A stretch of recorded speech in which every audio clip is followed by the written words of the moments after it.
नरेंद्र मोदी आंध्र प्रदेश के विशाखापट्टनम पहुंच गए हैं, जहां पर उनका रोड शो, ये इस समय आप देख रहे हैं रोड शो की तस्वीरें। प्रधानमंत्री नरेंद्र मोदी विशाखापट्टनम पहुंचे हुए हैं और प्रधानमंत्री नरेंद्र मोदी का जो रोड शो चल रहा है उसकी कुछ झलकियां, कुछ तस्वीरें आप अपने टेलीविज़न स्क्रीन पर इस समय देख रहे हैं। पीएम मोदी का विशाखापट्टनम में जो रोड शो चल रहा है उसी की कुछ तस्वीरें आप अपने टेलीविज़न स्क्रीन पर देख रहे हैं। प्रधानमंत्री नरेंद्र मोदी हाथ हिलाकर लोगों से अभिवादन का आदान प्रदान कर रहे हैं। उनको देखने के लिए लोगों की भीड़ उमड़ पड़ी है। दोनों तरफ देखिए आप, रोड के दोनों तरफ किस तरह से, सड़क के दोनों तरफ बैरिकेड्स लगने के बावजूद लोग भारी तादाद में वहाँ पर आए हैं प्रधानमंत्री को देखने के लिए, उनका अभिवादन करने के लिए। और प्रधानमंत्री नरेंद्र मोदी के साथ आंध्र प्रदेश के मुख्यमंत्री चंद्रबाबू नायडू, वहाँ के उप मुख्यमंत्री पवन कल्याण मौजूद हैं इस वाहन पर, जिस वाहन पर प्रधानमंत्री नरेंद्र मोदी मौजूद हैं। और रोड शो की ये कुछ तस्वीरें आप अपने टेलीविज़न स्क्रीन पर देख रहे हैं। ये इस समय जो आप देख रहे हैं आंध्रा यूनिवर्सिटी के आसपास ये काफिला है। तो विशाखापट्टनम एक ऐतिहासिक शहर और वहाँ पर प्रधानमंत्री नरेंद्र मोदी पहुँचे हैं।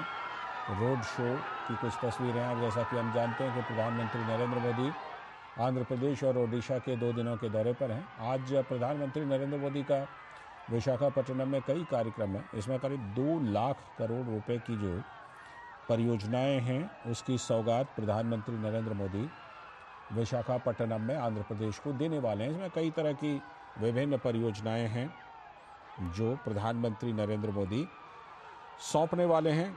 कुछ परियोजनाओं का शिलान्यास है, कुछ परियोजनाओं का उद्घाटन है, कुछ परियोजनाओं की आधारशिला है, ये तमाम चीज़ें। नीरज सिंह हमारे संवाददाता वहाँ पर पहले से पहुँचे हुए हैं और नीरज सिंह ने बहुत वहाँ से एक रिपोर्ट भी भेजी थी कि प्रधानमंत्री का क्या क्या कार्यक्रम है। इस समय हमारे साथ फ़ोन लाइन पर नीरज सिंह जुड़ चुके हैं। नीरज, ये कुछ तस्वीरें हम देख रहे हैं विशाखापट्टनम से प्रधानमंत्री के रोड शो की। बड़ा ज़बरदस्त उत्साह दिखाई पड़ रहा है लोगों में, जनसैलाब में। देखिए, बिल्कुल आप देखते हैं कि लोग प्रधानमंत्री करीब 2 बजे से ही वहाँ पर मौजूद थे और करीब लाख से 1.5 लाख के करीब ये संख्या है। और आप देखें कि आज आंध्र प्रदेश से ज्यादा की जो सौगातें हैं वो और निश्चित तौर पर इस समय में न केवल आंध्र प्रदेश बल्कि आप देख रहे हैं कि पूरे दक्षिण भारत में उसका लाभ मिलेगा। और यही कारण है कि इतनी बड़ी संख्या में लोग हैं प्रधानमंत्री नरेंद्र मोदी को देखने के लिए। प्रधानमंत्री नरेंद्र मोदी के द्वारा जो सौगातें यहाँ के लोगों को सौंपी जा रही हैं उसके लिए धन्यवाद करने के लिए यहाँ आए हैं। आप इन दृश्यों को देख सकते हैं कि कितना विहंगम दृश्य है और लाखों की संख्या में जो लोग हैं प्रधानमंत्री को देखने के लिए यहाँ मौजूद हैं। और ये बताता है कि प्रधानमंत्री की लोकप्रियता किस तरीके से उत्तर भारत से लेकर दक्षिण भारत में।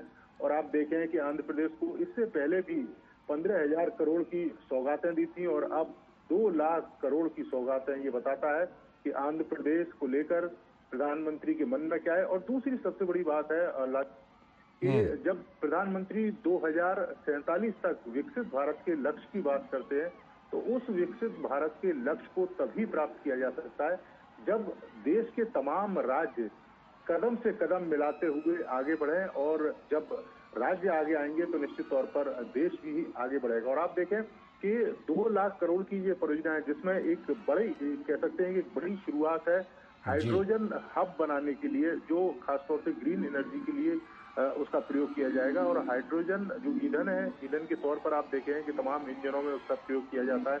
क्योंकि हम अपनी गाड़ियों में, व्हीकल में जिस तरह के जीवाश्म पदार्थ का प्रयोग करते, चाहे पेट्रोल या हम डीजल की बात करें, तो उससे कार्बन डाइऑक्साइड जो गैस है वो भी वातावरण में फैलती है, जिसका जो नुकसान है वो भी उठाना पड़ता है। लेकिन आप देखें कि ये परियोजना जब अपने मूर्त रूप में सामने आएगी तो एक बहुत बड़ा लाभ देश के लोगों को भी मिलेगा, आंध्र प्रदेश के लोगों को भी मिलेगा। यही कारण है कि आप देखें कि ये जन सैलाब आपको दिखाई दे रहा है। लाखों की संख्या में लोग प्रधानमंत्री को देखने के लिए यहाँ पर मौजूद है। लालचंद, बिल्कुल, जो लाखों की तादाद में, अभी जैसा हम जानते हैं नीरज की, हाल ही में जब लोकसभा चुनाव के साथ वहाँ पर विधानसभा चुनाव हुए थे तो एनडीए को बहुत बड़ा बहुमत मिला था और वहाँ पर एनडीए की सरकार बनी।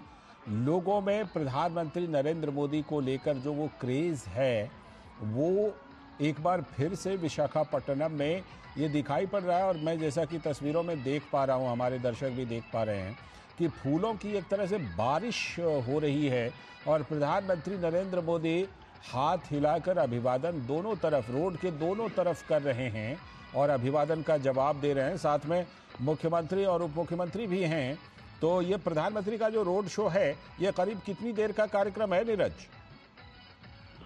देखिए लालचंद, हालांकि जो रोड शो का जो रास्ता है वो 2 से 2.5 किलोमीटर के बीच में है, लेकिन आप देखें कि जिस तरीके से वहां पर लोग मौजूद हैं और बार बार नारे लगाकर प्रधानमंत्री को अपनी ओर देखने के लिए लगातार कोशिशें भी कर रहे हैं। और आप देखें कि इसमें बड़ी संख्या महिलाओं की है, तो बताता है कि प्रधानमंत्री के मन में क्या चलता है, किस तरह की तमाम योजनाएं महिलाओं को लेकर प्रधानमंत्री देश के लोग सकते हैं। और आप देखें कि महिला सशक्तिकरण की दिशा में कितना काम किया गया और उसी का नतीजा है कि आप देखें कि यहाँ महिलाएं पुरुषों से ज्यादा बड़ी संख्या में दिखाई दे रही हैं।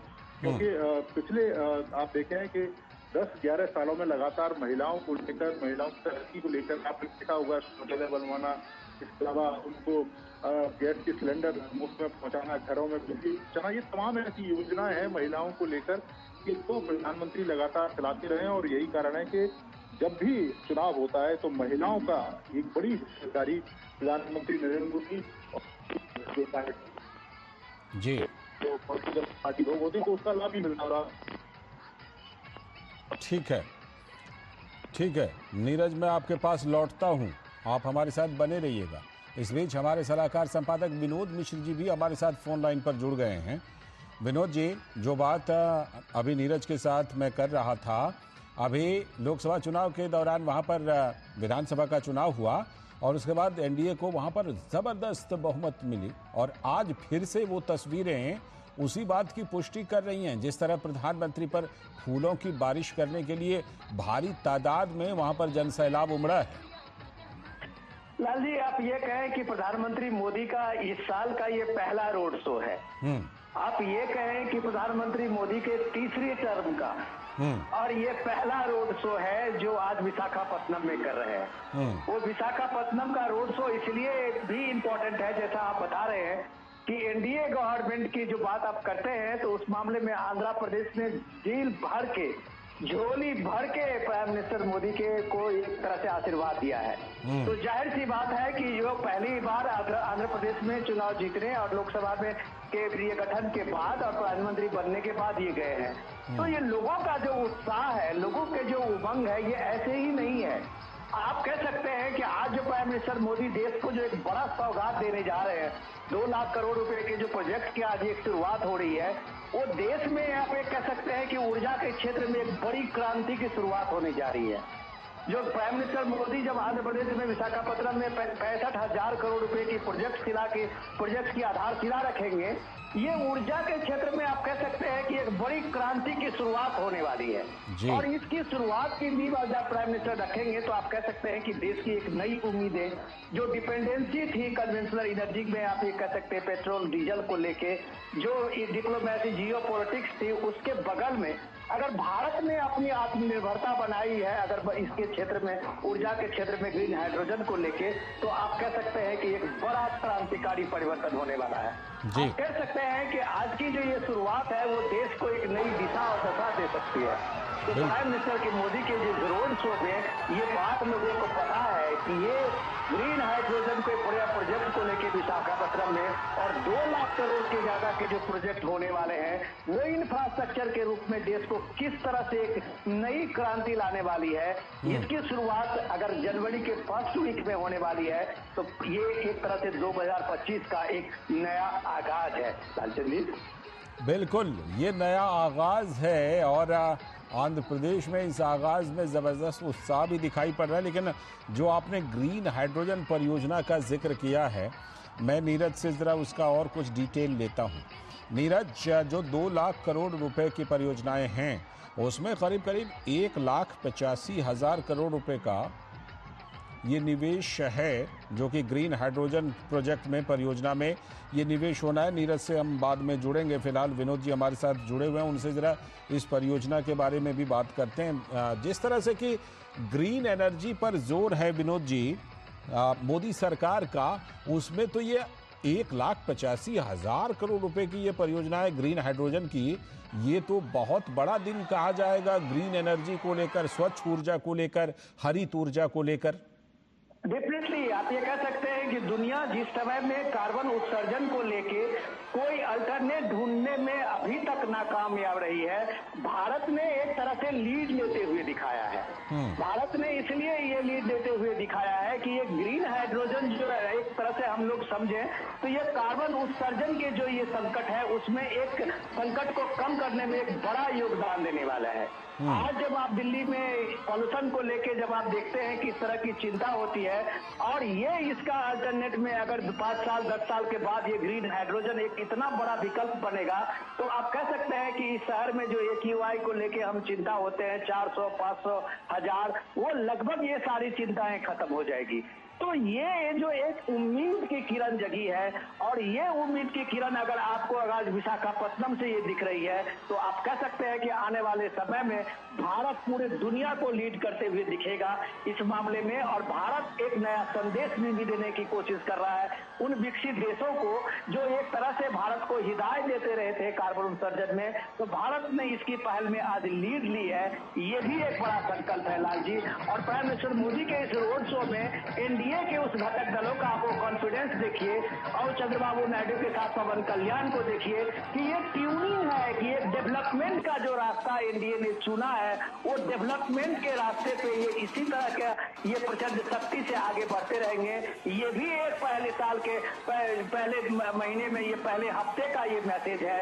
इस तरह के कई संदेश हैं आज पीएम मोदी के रोड शो में। और जब भी कभी प्राइम मिनिस्टर मोदी इस तरह के बड़े प्रोजेक्ट की शुरुआत करते हैं, एक बड़ी क्रांति की शुरुआत करते हैं, एक बड़े अभियान की शुरुआत करते हैं, तो वो जनता के बीच में करते हैं। और यही मकसद इस रोड शो का है जो कम से कम वो इस चीज को जनता के बीच लेके आए हैं कि भारत आज किस तरह से दुनिया के सामने आंख से आंख मिलाने की स्थिति में है। और ग्रीन हाइड्रोजन की जो ये क्रांति होने वाली है वो विशाखापट्टनम से आज से इसकी शुरुआत है।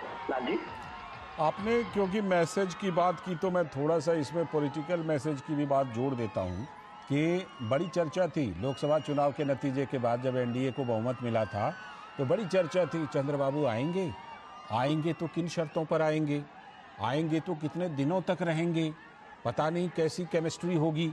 लेकिन ये तो केमिस्ट्री विशाखापट्टनम में ज़बरदस्त दिख रही है और वहाँ से ये भी मैसेज पूरे देश में जा रहा है। विनोद जी, लाल जी, मैं जितना समझ पा रहा हूँ जो राजनीति को और राजनीतिक घटनाक्रम को पिछले 20-25 साल में देखा है, मुझे लगता है कि चंद्रबाबू नायडू इन सब चीजों से पॉलिटिक्स में एक अलग है। उन्होंने विकास को, तरक्की को, डेवलपमेंट को हमेशा तरजीह दी है और उनको पता है कि आंध्र प्रदेश का जो डेवलपमेंट होना है वहाँ अगर आधुनिकीकरण होना है तो डेफिनेटली प्राइम मिनिस्टर मोदी आज की तारीख में इस देश के सबसे बड़े संवाहक हैं। वो ये बात जानते हैं कि प्राइम मिनिस्टर मोदी की जो ऊर्जा है वही ऊर्जा जो है देश को एक नई क्रांति का और नई विश्वास के साथ आगे बढ़ा सकता है।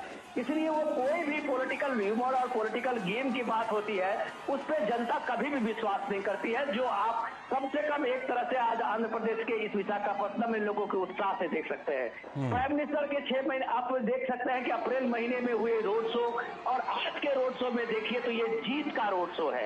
और वो जीत का रोड शो इसलिए भी है, वो चुनावी रोड शो के बाद ये जीत का रोड शो इसलिए भी है कि जब प्राइम मिनिस्टर मोदी ने जब वहां कमिट किया था कि हम डेवलपमेंट को दोबारा आंध्र प्रदेश को पटरी पे लाएंगे और पूरे डेवलपमेंट के प्रोजेक्ट को यहाँ से शुरुआत करेंगे, तो आज उसकी शुरुआत में जब आप देखते हैं कि 65,000 करोड़ रुपए की ये परियोजना की शुरुआत हो रही है, तो ये एक विश्वास है जिसमें अभी 50,000 से ज्यादा लोगों को रोजगार मिलेगा।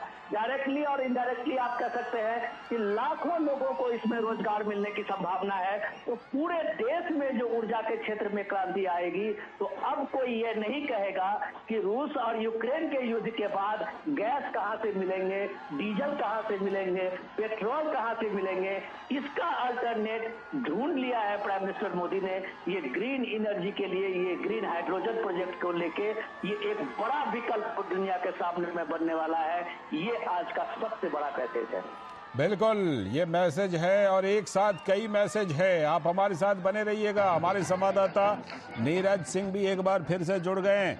नीरज सिंह, जो हम बात कर रहे थे कि ग्रीन हाइड्रोजन, ग्रीन एनर्जी को लेकर बहुत बड़ा दिन है आज, और ये विशाखापट्टनम में है। 1,85,000 करोड़ रुपए की परियोजना है। क्या कुछ खासियत है? आपने तो जरूर वहां जा करके इस परियोजना को देखा होगा, समझा होगा कि क्या कुछ खासियत है। भारत, भविष्य के भारत को यहाँ से क्या कुछ मिलने वाला है? नीरज, देखिए, भविष्य के भारत को बहुत कुछ लालचंद यहाँ से मिलेगा, और चूंकि प्रधानमंत्री आधारशिला उस परियोजना की रख रहे हैं, और आप देख रहे हैं कि मोदी सरकार का एक लक्ष्य है कि 2030 तक 500 गीगावाट जो ग्रीन नवीनीकरण ऊर्जा है उसकी जो क्षमता है वो हमको खोजना है, ताकि आने वाले समय में हम प्रदूषण मुक्त जो ईंधन है उसका हम प्रयोग कर सकें। और आप देख रहे हैं कि बड़े पैमाने पर आपने दिल्ली जैसे शहरों को देखा है कि किस तरीके से जब एक चैम्बर में तब्दील हो जाता है वो पूरा शहर, और उसमें एक बड़ी भूमिका भी रहती है जो खासतौर से कार्बन डाइऑक्साइड जो गैसें हैं उनकी भी एक बड़ी भूमिका रहती है। और आप देखें कि जब हाइड्रोजन से आप ईंधन का प्रयोग करेंगे तो हाइड्रोजन जब जलेगा तो उससे एनर्जी पैदा होगी और सिर्फ पानी पैदा होगा। और यही कारण है कि इस परियोजना का बहुत बड़ा महत्व भी है। और आप देखें कि हर साल जब भी ये परियोजना अपने मूर्त रूप में आएगी लाइसेंस, तो हर साल करीब 1 लाख करोड़ रुपए का जो हम फ्यूल आयात करते हैं उससे भी हमें मुक्ति मिलेगी। हम अपने पर्यावरण को सुरक्षित रख पाएंगे, और अगर हमारा पर्यावरण सुरक्षित है तो निश्चित तौर पर हमारे जो लोग हैं वो भी सुरक्षित रहेंगे, स्वस्थ रहेंगे। और बड़े पैमाने पर जो विदेशी मुद्रा हम जो फ्यूल का आयात करते हैं उसमें जो हमें खर्च करनी पड़ती है उससे भी हमें कह सकते हैं कि निजात मिलेगी। तो उस मायने में ये काफी महत्वपूर्ण कह सकते हैं कि प्रोजेक्ट है। और आने वाले समय में धीरे धीरे देश के अलग अलग हिस्सों में भी इस तरह के जो प्रोजेक्ट हैं वो लगाए जाने हैं, ताकि जो हमने 2030 तक जो लक्ष्य रखा हुआ है 500 गीगावाट का, उस लक्ष्य को प्राप्त भी करना है। और दूसरी बात, जब प्रधानमंत्री 2047 में विकसित भारत की बात करते हैं तो लाइसेंस, विकसित भारत का संकल्प तभी पूरा हो सकता है कि जब हम आज विकसित भारत जो विकसित देश है उनकी तरह हम तेजी के साथ आगे बढ़ सकें, उनकी तरह हम तेजी के साथ तरक्की कर सकें। और वो तरक्की आपको हर क्षेत्र में करनी पड़ेगी, हर राज्य को करनी पड़ेगी, चाहे वो स्वास्थ्य सुविधाओं को बेहतर करने की बात हो, लोगों को बेहतर इंफ्रास्ट्रक्चर देने की बात हो, बेहतर कनेक्टिविटी की बात हो, बेहतर जो तमाम जो सुविधाएं हैं वो देने की बात हो। तो उसी दिशा में आप देखें कि लगातार प्रधानमंत्री प्रयास कर रहे हैं, और इसी प्रयासों का ये नतीजा है कि आने वाले समय में हम कह सकते हैं कि हमको ग्रीन एनर्जी के रूप में भी जो ईंधन है वो मिलेगा, ताकि हमारा स्वास्थ्य भी ठीक रहेगा और हमारे जो वातावरण है वो भी सुरक्षित रहेगा। लालचंद, बिल्कुल, ये अपने आप में बहुत ही महत्वपूर्ण है ये परियोजना। विनोद जी, जो बात हम कर रहे थे मैसेज की, आमतौर पर जब केंद्र के साथ साथ किसी राज्य में भारतीय जनता पार्टी की सरकार होती है तो उसको डबल इंजन की सरकार कहते हैं और उसके तमाम फायदे हैं। ये वाला डबल इंजन तो कुछ और भी खास है, जो आंध्र प्रदेश में डबल इंजन की सरकार है, और इसीलिए प्रधानमंत्री का ये दौरा भी बहुत खास और परियोजनाएं भी बहुत खास। लाल जी, ये डबल इंजन की सरकार देश को बहुत आगे ले जाने की योजना लेके आया है। ये डबल इंजन की सरकार को जब आप देखते हैं तो आप कल्पना कीजिए उस दौर में, जो मुझे शायद याद है कि पेरिस का वो ये एग्रीमेंट है पूरे दुनिया में यूनाइटेड नेशन की तरफ से, जो कार्बन उत्सर्जन की जो ये विकराल समस्या दुनिया के सामने में है उसको कम कैसे किया जाए, और उसमें सारी जो जिम्मेदारी थी वो लगभग विकासशील देशों पे ही थोप दी गई थी। भारत भी उसमें से एक था, और लगातार भारत अपने तरफ से सफाई देते हुए नहीं थकता था कि भाई हम कैसे करें, हम तो गरीब देश है, हम किस तरह से इसको कम कर सकते हैं। लेकिन इस दौर में आप देखिए कि आज आपके देश में ग्रीन हाइड्रोजन की कारें चल रही है। ये एक अल्टरनेट है जीरो पॉल्यूशन का। ये अलग बात है कि ये इसकी कीमत थोड़ी सी ज्यादा है, और इस तरह की प्रोजेक्ट की जब आप सोचेंगे, और जैसे धीरज बता रहे थे कि अगर इतने गीगावाट के जब से हाइड्रोजन का वहां पे ये 500 गीगावाट के ये ऊर्जा का वहां क्षमता बनेगा और उसके बाद उसका सप्लाई शुरू होगा, तो जाहिर सी बात है कि वो जो एक कन्वेंशनल अभी तक है पेट्रोल डीजल और इस सब के बीच में, उसके मार्केट वैल्यू से इसका कम होगा। और जब ये कम होगा तो आप सोचिए कि देश में जो एक निर्यात का बड़ा लोड है वो किस तरह से कम होगा। आप सोचिए इस तरह से कि आने वाले देश में टाइम में कि देश में किस तरह की एक जो करेंसी की प्रॉब्लम होती थी, करंट अकाउंट की प्रॉब्लम होती थी, वो कैसे एक तरह से खत्म होगा। तो ये सारी चीजों में आज जो विशाखापट्टनम की जो ये रैली आप देख रहे हैं और ये रोड शो देख रहे हैं, वो देश को आज उम्मीदों से भर देने वाला है। पॉलिटिक्स की बात अलग, अगर डेवलपमेंट की बात आप करें तो इस साल में ये सबसे बड़ा क्रांतिकारी डेवलपमेंट प्रोजेक्ट आज की तारीख में बनने जा रहा है। इस प्रोजेक्ट में जो संभावनाएं बढ़ी है, आज जो एग्रीमेंट एनटीपीसी और दूसरे स्टेट की कंपनी और दूसरे कंपनी के होने जा रहा है, वो सिर्फ एम्प्लॉयमेंट को लेके ही नहीं, जो 60-70 हजार जो लोग वहां पे सीधे तौर से रोजगार पाएंगे, ये सबसे बड़ा है कि देश को एक ऊर्जा के क्षेत्र में एक क्रांति का एक मौका दिया है, एक अल्टरनेट दिया है जिसमें जीरो कार्बन इमिशन का, जिसमें जीरो पॉल्यूशन की गारंटी है। और यह क्रांति अगर कामयाब होती है तो आप कह सकते हैं कि भारत दुनिया के किसी भी देश से एक अग्रणी भूमिका में होगी और भारत ऊर्जा के क्षेत्र में एक हब बनने वाला होगा, भारत एक्सपोर्टर होगा।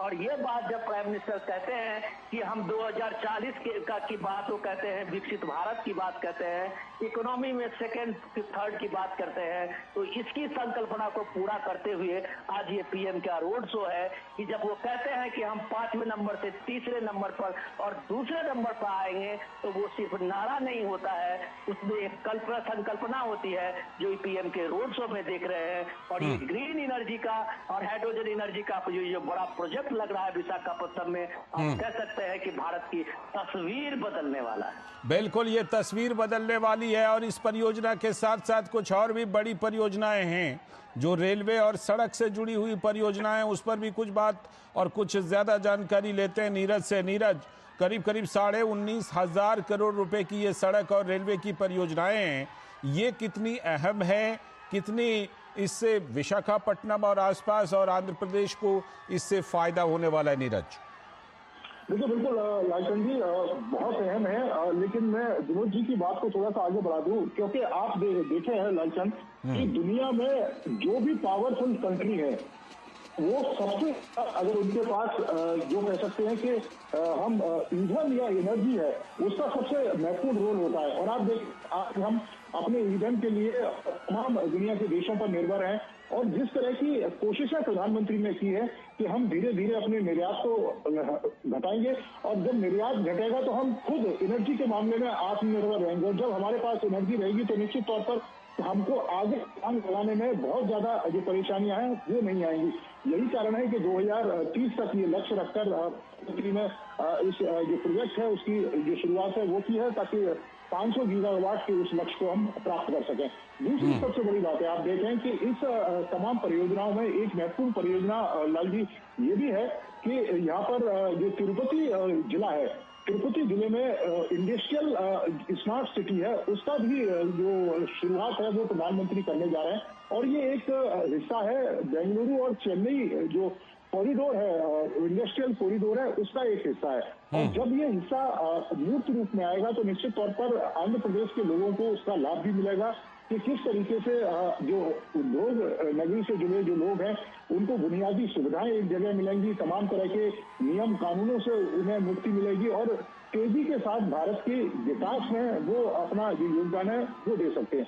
इसके साथ साथ ही एक बड़ा और महत्वपूर्ण प्रोजेक्ट है कि जो औषधि पार्क है, जो बल्क औषधि पार्क है, एक बड़ा औषधि पार्क बनाया जा रहा है आंध्र प्रदेश के अंदर, खासतौर से विशाखापट्टनम से थोड़ी सी दूर पर वो मौजूद है। और उसकी खासियत लाल जी ये रहेगी कि आप देखें कि आने वाले समय में हमारे देश के जो लोग हैं, गरीब लोग हैं, उनको किफायती जो दवा है वो मिल सके, सस्ते दरों पर दवाएं मिल सके, बढ़िया बढ़िया जो इनोवेशन है वो हो सके। और इसके अलावा क्योंकि साउथ सबको पता है कि मेडिकल के क्षेत्र में साउथ का एक बड़ा नाम है, और यहाँ पर अगर औद्योगिक पार्क अगर बन रहा है तो इस इंडस्ट्री से जुड़े लोग एक जगह ही तमाम तरह के इंफ्रास्ट्रक्चर को भी प्राप्त कर लेंगे और उनके कारोबार में तेजी भी आएगी। जब कारोबार में तेजी आएगी तो उसका बड़े पैमाने पर जो लाभ है वो लोगों को मिलेगा। और ये कहा जा रहा है कि ये तमाम तरह की जो परियोजना है उससे 6 से 7 लाख के बीच में जो लोग हैं वो रोजगार प्राप्त कर सकते हैं। तो निश्चित तौर पर एक बड़ा प्रयास है। और इसके साथ साथ ही आप रेलवे का देखें कि जो दक्षिण तटीय रेलवे जो जोन है उसकी शुरुआत हो रही है। मुख्यालय उसकी आधारशिला प्रधानमंत्री रखेंगे और रेल कनेक्टिविटी को किस तरीके से बेहतर किया जाए, रेल कनेक्टिविटी को किस तरीके से देश के एक हिस्से से दूसरे हिस्से तक जोड़ा जाए। और सिर्फ रेल कनेक्टिविटी नहीं, उसके साथ उसकी स्पीड को भी, कि उसकी स्पीड को किस तरीके से बढ़ाकर हम दूरियों को कम कर सकते हैं, अपने समय को बचा सकते हैं। तो इस दिशा में भी ये एक बड़ा कदम है। प्रधानमंत्री जब 2 लाख से ज्यादा करोड़ की परियोजनाओं की शुरुआत करने जा रहे हैं। लाल जी, बिल्कुल, ये अपने आप में बहुत ही महत्वपूर्ण है। और जो कुछ मैसेज की बात हम कर रहे थे विनोद जी, बहुत सारे ऐसे लोग हैं विनोद जी जो पता नहीं ना जाने कितने महीने से इंतज़ार कर रहे हैं कि कुछ खबर आए, लेकिन ये तस्वीरें जो हैं वो तो उनकी उम्मीदों पर क्या कहा जाए, पानी फेर रहा है, झाड़ू फेर रहा है। इस तरह की तस्वीरें जो वहाँ से आ रही हैं आंध्र प्रदेश से। लाल जी, मैं पहले नीरज की बात को थोड़ा सा आगे बढ़ा देता हूँ। बिल्कुल जो बढ़ाइए। रेलवे प्रोजेक्ट की बात आप कह रहे थे कि विशाखा, ये जो दक्षिण तटीय रेलवे जो मुख्यालय की आज आधारशिला है, उसके साथ साथ अगर आप देखिए कि एक पूरे कॉरिडोर को ये किस तरह से ये पूरा एक बना रहा है, जिसमें आंध्र प्रदेश के तिरुपति से लेके चेन्नई बेंगलुरु औद्योगिक जो गलियारा है, जो आप कह सकते हैं कृष्णापट्टनम के जो औद्योगिक क्षेत्र है, उसके साथ में ये पूरा का एक गलियारा होगा जो एक डेवलपमेंट का एक चेन बनाता है पूरे साउथ में 3-4 स्टेट में। और ये एक क्रांतिकारी आप कह सकते हैं, इसलिए कि ट्रांसपोर्टेशन से लेके और वहां के जो औद्योगिक इंडस्ट्रियल डेवलपमेंट है उसको लेके एक बड़ा एक तरह से आप उसका ट्रांसपोर्टेशन का एक लोड लेने वाला है ये पूरा कॉरिडोर जो ये बन रहा है। तो वो डेवलपमेंट आप इस तरह से देखेंगे कि साउथ के उन इलाकों में जहां डेवलपमेंट की बातें अभी तक नहीं हो रही थी, उस इलाके में इस कॉरिडोर ने डेवलपमेंट को पहुंचा दिया है, घर तक पहुंचा दिया है। तो जब आप पॉलिटिक्स की बात करते हैं लाल जी, तो ये बात हमको समझनी चाहिए कि चाहे वो कितने भी मुद्दे, चुनावी स्लोगन हो, चुनावी बातें हो, संविधान हो, लोकतंत्र की बात हो, अल्टीमेटली लोगों को विश्वास जो उस चेहरे पे होता है, उसके डेवलपमेंट पे होता है, उसके करिश्मा पे होता है, जो प्राइम मिनिस्टर मोदी को लेके आप इस तस्वीरों को देख रहे हैं। जब पॉलिटिक्स की बात जब आप करते हैं तो आप ये देखिए कि आज एनडीए की ये पूरी ताकत आंध्र प्रदेश में है। खुद प्राइम मिनिस्टर मोदी ने सबसे ज्यादा वहां दक्षिण के राज्यों में कर्नाटक से लेके और आंध्र प्रदेश में रैलियां की थी, रोड शो की थी। और वो चुनाव जो है पूरे एनडीए की वो बड़ी जीत बनी थी और एक बड़ा बदलाव वहां, राजनीतिक बदलाव सामने में दिखे थे। ये पॉलिटिकली हम इस बात को एक तरह से फुटेज में यूज करते हैं कि चंद्रबाबू नायडू का कभी हो सकता है, तो आप उनको ध्यान में रखना होगा कि पवन कल्याण भी उनके साथ में है।